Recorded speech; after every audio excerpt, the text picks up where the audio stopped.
Hello everyone, in this tutorial I'll show you how to open Ford key fob. Firstly, look for a notch or seam along the edge or back of the key fob.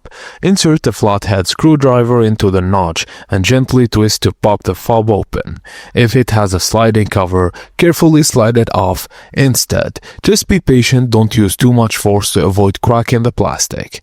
Now locate the battery inside. Use your fingers or the screwdriver to carefully lift it out. Just note the orientation, position or side. Now insert your new battery and ensure the battery sits flat and touches the metal contacts. Align both halves of the key fob and press them together gently until you hear a click.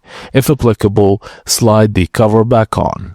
Now press the buttons to lock or unlock the car to try. If it works, you're all set.